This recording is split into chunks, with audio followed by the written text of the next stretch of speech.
I'm like, so how can he have a son if he doesn't have a penis? I said, it doesn't make any sense. I was like, somebody explain this to me. Welcome to the pod. The person who raised my grandfather was physical property of another person. He was a slave. Physical property of another person. So we got our last name and our religion from the person who was our owner. And I had a very in-depth conversation with my dad as a kid, and I was like, so do you believe the stuff it tells in church? And he was like, well, nobody's really like come back from the other side and tell us that it's true. And I don't know. And I thank God I was a very bright and intelligent child. And I was like, so if you're my father and I know your father and I know my mother's mother and father, who's God's father? And they're like, God doesn't have father, he just is. I'm like, so how can he have a son if he doesn't have a penis? I said, it doesn't make any sense. I was like, somebody explain this to me. Because God doesn't have a body. He can't make a baby with a lady. So what's the deal? Who's a virgin? Right, who's a virgin? And on top of that, you mean to tell me out of all the billions of people on the planet, God just hits on married women?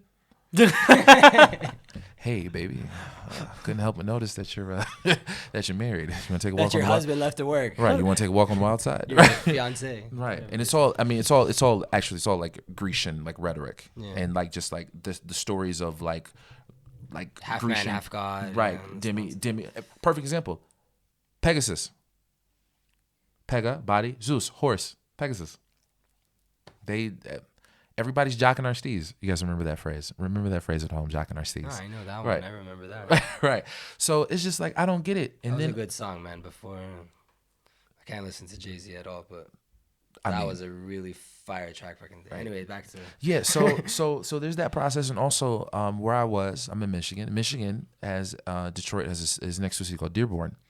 Dearborn has the highest concentration of Mohammedans outside of Saudi Arabia. Of what? Of Mohammedans.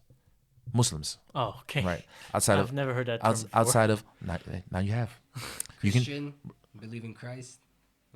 Muhammadans. Right. Believe in Muhammad. Right. So I thought maybe like a sect. He's like, is this new? What is this? Right. I don't get it. Right. So with that, and also with the fact that I'm young, I'm black, I'm working at the Museum of African American History, and people see this young black brother, they want to like mold me. Detroit is also home to the Nation of Islam because it has two strongholds, Detroit and Chicago. Also, Malcolm X did a lot of his dart, but also a lot of his, I don't know for him if you call it tshuva, but in Michigan, he served the majority of his prison stint in Jackson State Penitentiary, which was like one of the largest prisons in the United States. So when he comes out and he's like righteous, what does he do? He tries to repair what he helped damage. So there was Mosque Number 1 on Elijah Muhammad Boulevard, and everybody's like, oh, we got a prospect. And I'm young and super impressionable. So I get real militant real quick. And I'm like diving into different things, noticing that things are amiss. And I'm like, I'm permitted to do what? In the name of God. What? I'm like. So it was a good thing you dove deep Exactly. into it. Because I was like words like, oh, he's. But then it was good. And I was like, this doesn't. I'm not. Not your style. Not my style. So then I was like, all right, well, and also the name Moses always like struck a chord with me. And also every year we would go down to my aunt and uncle's house in North Carolina for Pesach, for Easter.